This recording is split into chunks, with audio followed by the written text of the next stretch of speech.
여러분 반갑습니다. 전 시간에 이어서 제 강의의 개괄적 성격을 좀 더 설명드리도록 하겠습니다. 우리가 이제 불교라고 했을 때 현실과 이상이라고 하는 두 가지 측면의 그 충돌을 체험할 수 있을 것입니다. 보통 사람들이 추구하는 것을 크게 나누면은 현실적인 부분과 이상적인 부분인데, 대체적으로는 현실적인 면을 많이 추구하게 되죠. 그래서 어떻게 하면 우리가 잘 살 수 있는가, 혹은 행복할 수 있는가 하는 부분을 생각하다 보니까 우선 물질적으로 풍요로운 것, 그리고 어떤 지위의 출세, 그에 따른 명예, 그리고 가족이나 더 나아가서는 사랑, 뭐 이러한 것들을 생각하게 되고 그쪽 면으로 추구하게 됩니다. 물론 이것은 우리가 현실적으로 행복해지기 위한 필요한 조건들입니다. 불교에서도 전혀 이것을 필요 없는 것이다라고 이야기하지는 않았습니다. 극단적으로 이야기할 때 불교는 그런 것을 완전히 무시해버린 종교가 아니냐 하는 이런 얘기들을 많이 하면서 비판하지만, 사실 부처님께서도 어떻게 하면 이러한 것들을 잘 할 수 있는가 하는 것을 조목조목 열거하신 대목들이 굉장히 많습니다. 그러나 부처님께서 이 부분을 최후의 목적지로 생각하시고 말씀하시지는 않으셨습니다. 왜 그러냐 하면은 이러한 부분들은 사실 우리가 추구하다 보면은 언젠가는 그 좌절을 맛보게 됩니다. 이 좌절 때문에 결국 시간적으로 어떤 영원성이라든지 변치 않는다는 그러한 보장이 없다는 것이죠. 그래서 무상하다, 언제나 변화한다, 항상하지 않다, 이런 뜻으로 말씀을 하셨죠. 그러면은 좌절을 맛본 사람들이 생각하는 것은 결국은 무엇이냐? 이제 그것이 이상의 세계일 겁니다. 이렇게 우리가 아픔을 겪지 않는 그러한 세계는 도대체 없는 것인가? 그래서 여기에서 사회적으로 받았던, 조직 속에서 겪었던 온갖 규제와 혹은 그 복잡한 관계에서 벗어나서 자유로울 수는 없는가 하는 이러한 의심, 혹은 또 갖가지 자기 자신의 감정의 소용돌이를 맛보면서 자기가 일으킨 감정이지만 괴롭다 이 말이죠. 그래서 이 괴로움으로부터 우리가 초연해질 수 있는 그러한 어떤 세계는 도대체 없는가? 아니면 사랑하는 사람과 이별의 아픔을 맛본 사람은 이별이 없는 그런 사랑이라는 것은 도대체 없는가? 사별한 사람은 사람들이 죽지 않고 영원히 함께 할 수 있는 생사를 넘어선 그러한 세계는 없는가? 아니면은 영원히 변치 않는 그러한 행복은 없는가? 이러한 의심들을 갖게 되고 그쪽을 추구할 수도 있게 됩니다. 이러한 의심에 대해서 불교에서는 사실 명쾌하게 답을 해주고 있습니다. 이 답은 우리가 공부해가면서 하나하나 찾아볼 그러한 것들입니다. 그러면 어떻게 우리가 불교를 공부할 것인가 하는 방법에 대해서 간단하게 좀 말씀을 드릴까 합니다. 이 불교를 공부할 때 가장 많이 선택하는 것이 많이 보고 외우고 하는 이러한 암기식, 그리고 그러한 보고 들은 것들을 머릿속에 담아서 축적시키는 것으로서 공부를 삼으려고 하는 이러한 방식들이 많습니다. 물론 이 방식도 굉장히 좋은 방식입니다. 이것이 전적으로 잘못됐다, 이렇게 이야기할 수는 없습니다. 그러나 이러한 방식은 사실 여러 가지 문제점을 가지고 있습니다. 왜 그러냐? 우리가 흔히 팔만대장경 그렇게 이야기를 하지 않습니까? 그러면 이 팔만대장경이라고 하는 이 부처님 가르침과 그에 관한 논서들을 정리해 놓은 이 방대한 분량을 우리가 모두 다 섭렵을 하고 난 뒤에 아, 불교가 이렇구나라고 정리를 하려고 한다면은 일반인들로서는 거의 이것은 불가능하다, 이렇게 이야기 들 수가 있습니다. 또 이러한 방식으로 공부를 한 스님들이라 할지라도 최종의 목적지는 그것을 외워서 암기하는 것이 아닙니다. 왜냐? 외워서 암기한다고 해서 부처님께서 말씀하셨던 최종의 목적지인 해탈이나 열반의 세계와는 이게 도대체 거리가 멀다고 하는 것을 스스로가 알게 됩니다. 결국 우리 스님네들이 전문적으로 그러한 공부를 하면서도 그 목적지는 깨달음이라고 하는 말로 요약될 수가 있을 것입니다. 이 깨달음을 통해서 결국은 우리는 답답한 마음에 안정을 얻을 수가 있고, 또 방황하던 그러한 마음들이 고요해지고 참된 그러한 안락을 얻을 수 있고, 암울한 가슴에 빛으로 충만될 수도 있고, 부자연한 마음이 참다운 자유로움으로 찰 수도 있다, 이런 이야기입니다. 그렇다고 해서 우리가 이 깨달음이라고 하는 세계를 너무 서둘다 보면은 오히려 병폐가 되는 경우가 많습니다.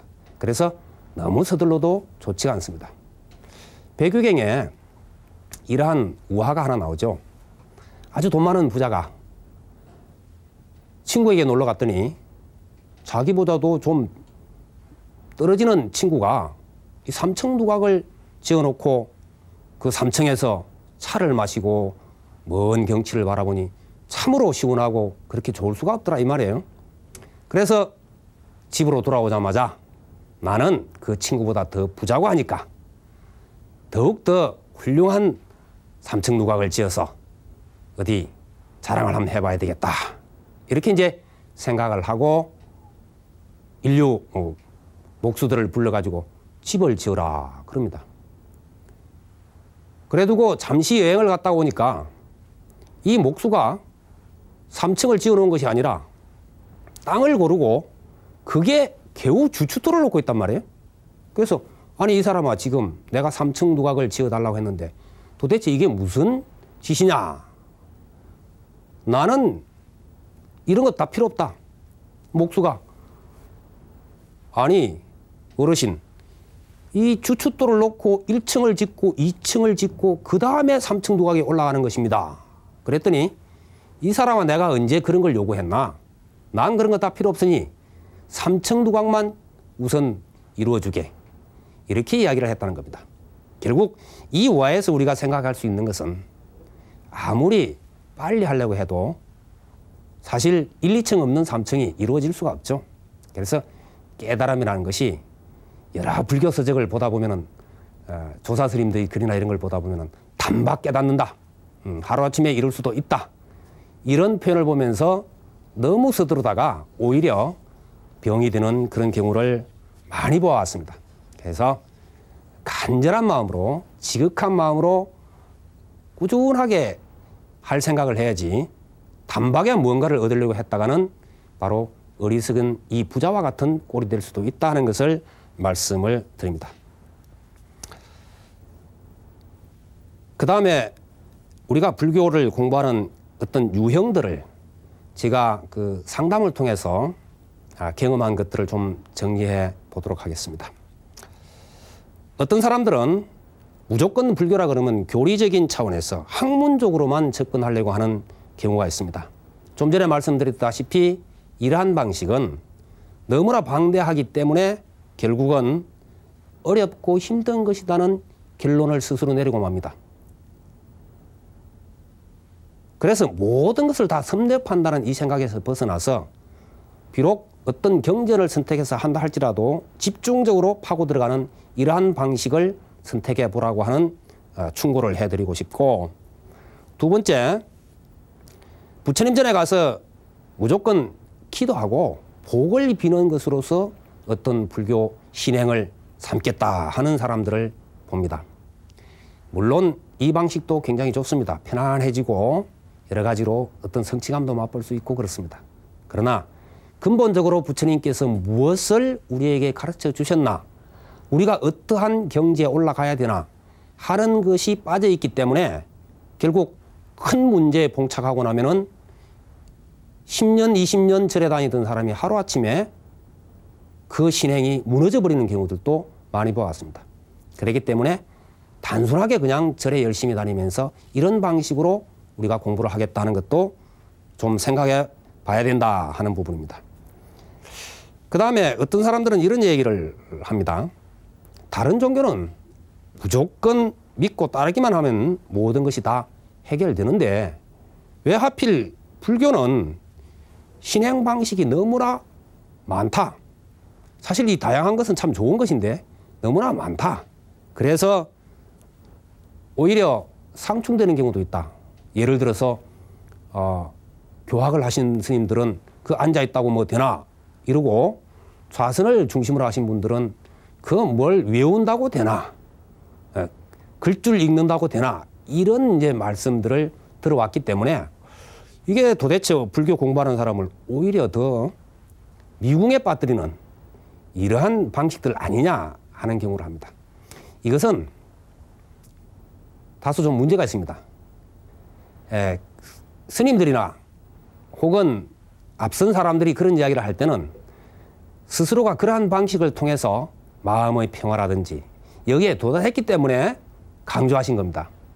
그런데 공부하는 사람은 이런 면 저런 면 또 다른 면을 자기 스스로가 뭐면 하라고, 그런데 오늘은 이것 했다가 내일은 저것 했다가 또 하루 중에도 여러 군데를 이렇게 다니면서 공부를 해보려고 하다 보니까 이와 같은 상충적인 일들이 벌어졌다는 겁니다.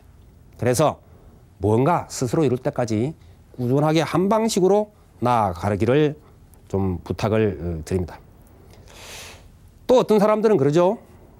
아니 불교는 자기 마음만 알면 된다는데 내 마음이야 내가 잘 알지 뭐 그러니 공부할 것이 없다라고 생각하는 사람들도 또 있습니다. 그런데 가만 생각해 보면은 자기 자신의 마음이라는 게 어떻습니까? 조석지변, 찰나지변입니다. 이게 뭐 1분간에도 수없이 바뀔 수 있는 것이 자기 마음이에요. 물론 이 마음이라고 하는 것은 감정의 흐름을 마음이라고 지금 표현했습니다. 나중에 이제 좀 더 자세하게 설명하겠지만 마음이라고 하는 말은 불교에서 여러 측면에서 사용됩니다. 그 종류가 참 다양해요.